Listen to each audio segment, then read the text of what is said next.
सुबह के 8 बजने को है, तुझे एग्जाम नहीं देना क्या? थोड़ी देर और सोने दीजिए ना पापा। तू उठता या फिर मैं तेरे ऊपर पानी फेंकूं? रोज गधों की तरह सोता रहता है, पेपर की कोई टेंशन ही नहीं है। और एक हमारा समय था जब हम पेपर में फेल होने के डर से रात भर पढ़ा करते थे, सो ही नहीं पाते थे। तो क्या आप उसका बदला मुझसे लेंगे? मैं 15 मिनट बाद उठ जाऊंगा, आप प्लीज जाइए, मुझे डिस्टर्ब मत कीजिए। इतना कहकर रौनक रजाई ढककर फिर से सो जाता है। तू ऐसा नहीं मानेगा, रुक मैं अभी पानी लेकर आता हूं। बस फिर क्या था, इतना कहकर वो भागते हुए बाथरूम में जाते हैं और पानी की एक बड़ी सी बाल्टी लाकर रौनक के ऊपर फेंक देते हैं। पानी पड़ते ही रौनक झट से उठ जाता है। ये आपने क्या किया पापा? अब तो उठेगा नहीं तो यही करना पड़ेगा ना। वैसे थैंक्स डैड, आपके कारण ना अब मुझे नहाने की भी जरूरत नहीं पड़ेगी। चलिए अब आप माँ से बोलकर मेरे कपड़े निकलवा दीजिए, तब तक मैं ब्रश कर लेता हूँ। वैसे कल ना आप एक काम और करना, नहलाने के साथ साथ मुझे ब्रश भी करवा देना। ये ब्रश करने में ना मुझे बहुत आलस आता है। रौनक की बातों से अरविंद का मुंह खुला का खुला रह जाता है। वो अपनी पत्नी कमला के पास जाता है और रौनक की हरकतों के बारे में बताता है, जिसे सुन उसकी पत्नी हंसने लगती है। तुम अपने बेटे को समझाने के बजाय हंस रही हो। रौनक बच्चा है, धीरे धीरे सुधर जाएगा, आप क्यों उसके पीछे पड़े रहते हो? अभी नहीं सुधरेगा तो कब सुधरेगा? 10वीं क्लास में है रौनक, वो अब कोई बच्चा नहीं रहा। अरविंद की इतना बोलते ही वहां रौनक भी आ जाता है। क्या डैड, मैंने आपको एक काम दिया था, वो भी नहीं हुआ आपसे। अरे क्या हुआ बेटा? माँ, मैंने डैड से बोला था कि वो आपको बोलकर मेरे स्कूल की यूनिफॉर्म निकाल दे, लेकिन मेरे पीछे पड़ने के अलावा इनसे एक काम ढंग से नहीं होता। देख रही हो कमला, देख रही हो अपने लाडले को? अरे आप चुप रहिए जी। चलो बेटा, मैं तुम्हें कपड़े निकाल कर दे देती हूँ बस। ऐसे ही साल पर साल बीतते जाते हैं, लेकिन रौनक के रवैये में कोई बदलाव नहीं आता। वो पहले से भी ज्यादा आलसी और पूरी तरह अपने माता पिता पर निर्भर हो जाता है। 2 साल बाद पता नहीं कहाँ गायब रहता है पूरे दिन, अब तक तो आ जाना चाहिए था। अरे आप इतनी फिक्र क्यों कर रहे हैं उसकी? दोस्तों के साथ खेल रहा होगा, आ जाएगा अभी। ये कोई टाइम है खेलने का? 10 बजने वाले हैं, इतनी रात में कौन खेलता है? कमला कुछ कहती उससे पहले ही रौनक वहां आ जाता है। मम्मी जल्दी से खाना लगा दो, बहुत भूख लग रही है। तुम्हें तब तक खाना नहीं मिलेगा जब तक तुम बता नहीं देते कि इतनी रात गए कहां से आ रहे हो। ओ प्लीज डैड, अब आप एसी पे प्रद्युमन बनकर मेरे सर पर बंदूक लेकर मत बैठ जाना। अपनी फालतू की बकवास बंद कर और बता कहां से आ रहा है। माँ अब समझाइए ना डैड को। बता देना बेटा, इनको भी तसल्ली हो जाएगी। आप बोल रही हैं तो बता देता हूँ, मैं दोस्तों के साथ मूवी देखने गया था, इसलिए देर हो गई। तो इन सब चीजों में मेरे पैसे उड़ाता है। कभी 1 रुपया कमाने के बारे में सोचा है तूने? जब देखो हवा की तरह पैसे उड़ाता रहता है।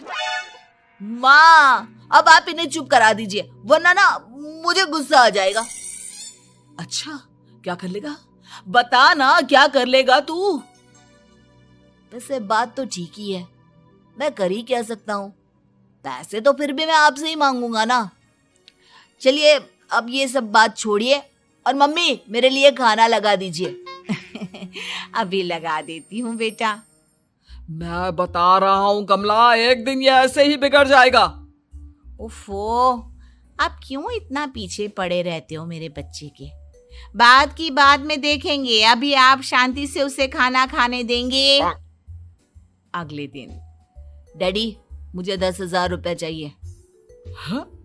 अब इतने पैसे क्यों चाहिए तुझे?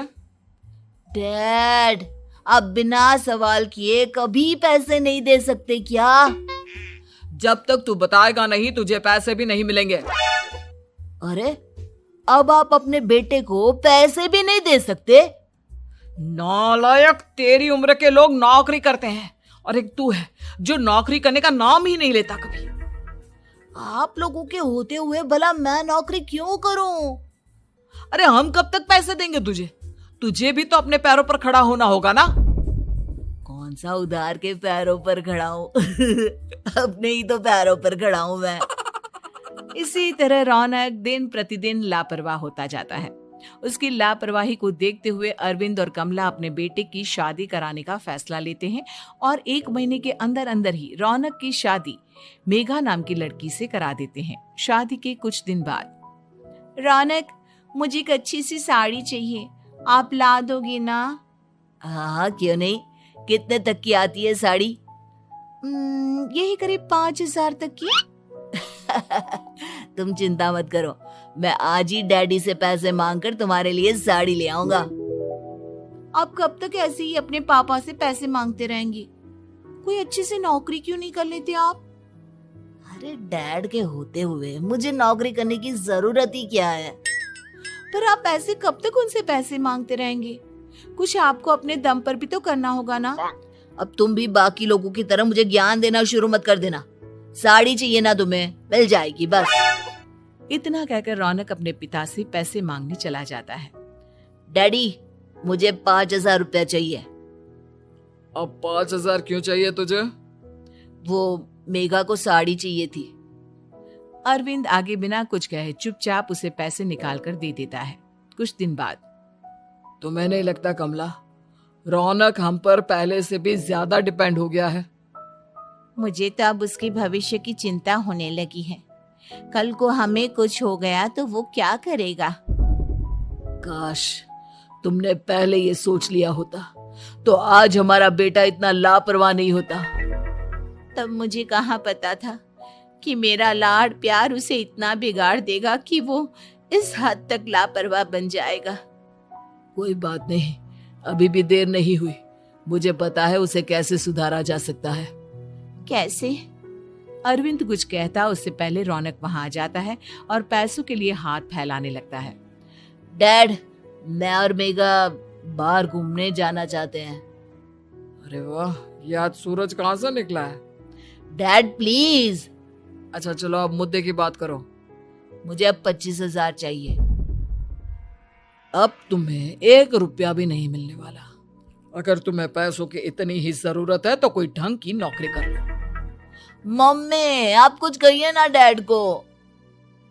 बेटा, वो गलत क्या बोल रहे हैं? ये सब हम तेरे भले के लिए ही तो कर रहे हैं।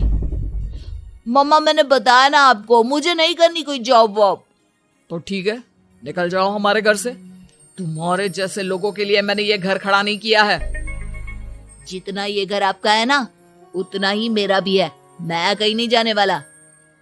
जाना तो पड़ेगा ही तुझे, क्योंकि अब मैं तेरा कोई भी खर्चा नहीं उठाने वाला। ठीक है, मत उठाइए मेरा खर्चा, मैं अपने दम पर भी जी सकता हूँ। तो बेशर्मों की तरह अब तक यहाँ क्यों खड़ा है? अपना सामान ले और निकल जाए यहाँ से।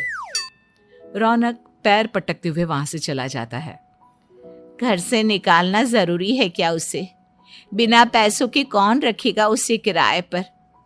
अगर उसका भविष्य सुधारना है तो हमें अपने दिल पर पत्थर रखकर ये कदम उठाना ही होगा। दोनों बात कर रहे होते हैं कि रौनक अपनी पत्नी के साथ एक बड़ा सा बैग लेकर घर से निकल जाता है, लेकिन घर से बाहर उसे कोई भी मुफ्त में अपने घर किराए पर नहीं रखता। अंत में थक हार कर वो फिर से अपने घर चला जाता है।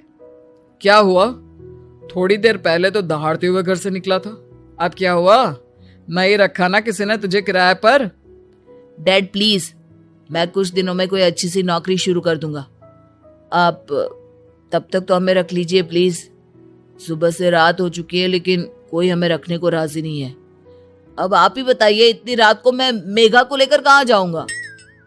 ठीक है, बहू की वजह से मैं तुझे घर पर रख रहा हूँ, लेकिन तू इस घर में एक बेटे की नहीं बल्कि एक किराएदार की हैसियत से रहेगा। 3 महीने है तेरे पास। इन 3 महीनों के अंदर अंदर मुझे तेरी पहली तनख्वाह हाथ में चाहिए, समझ गया? पक्का डैड, इन 3 महीनों के अंदर अंदर तो कोई बढ़िया सी नौकरी ढूंढ ही लूंगा मैं। ऐसे ही धीरे धीरे समय बीतने लगता है और अरविंद के दिए 3 महीनों में से 2 महीने बीत चुके होते हैं। पापा जी ने हमें 3 महीने दिए थे, जिसमें से 2 महीने तो बीत चुके हैं। अब ये आखिरी महीना बचा है। अरे तुम चिंता मत करो, आज मेरा ना 2 जगह इंटरव्यू है, दोनों में से कहीं ना कहीं तो जॉब लग ही जाएगी। अच्छा, all the best. Raunak interview के लिए निकल जाता है, जिसके बाद शाम में रौनक घर आता है। कैसा गया इंटरव्यू? आपकी नौकरी लगी या नहीं? अरे पहले सांस तो ले लेने दो अच्छे से। बताइए ना, मुझसे तो जरा भी इंतजार नहीं हो रहा है। वो दरअसल बात यह है कि मेरी नौकरी तो लग चुकी है, लेकिन पैसे बहुत कम है। कितने पैसे हैं? 15,000। इतने में अरविंद और कमला मिठाई का डिब्बा लेकर आ जाते हैं। बधाई हो बेटा। हम जानते थे तेरी जॉब जरूर लगेगी। लेकिन मेरी सैलरी बहुत कम है मम्मा। कम है तो क्या हुआ, धीरे धीरे बढ़ जाएगी। हाँ बेटा, हम तो बस चाहते थे कि तू अपने पैरों पर खड़ा हो जाए। मतलब अब आप मुझे घर से नहीं निकालेंगे? नहीं, ये सब हमने तुझे जिम्मेदार इंसान बनाने के लिए किया था। Thank you mummy papa. अगर आप दोनों ऐसा नहीं करते तो मुझे कभी अपनी जिम्मेदारियों का एहसास तक नहीं होता। आज आपने मुझे सिखा दिया कि इंसान का अपने पैरों पर खड़ा होना भी जरूरी होता है। इतना कहकर रौनक झट से अपने माता पिता के गले लग जाता है और अपनी कमाई की पहली तनख्वाह वो अपने माता पिता के हाथ में सौंपता है। इस तरह रौनक एक गैर जिम्मेदार व्यक्ति से एक जिम्मेदार व्यक्ति बन जाता है।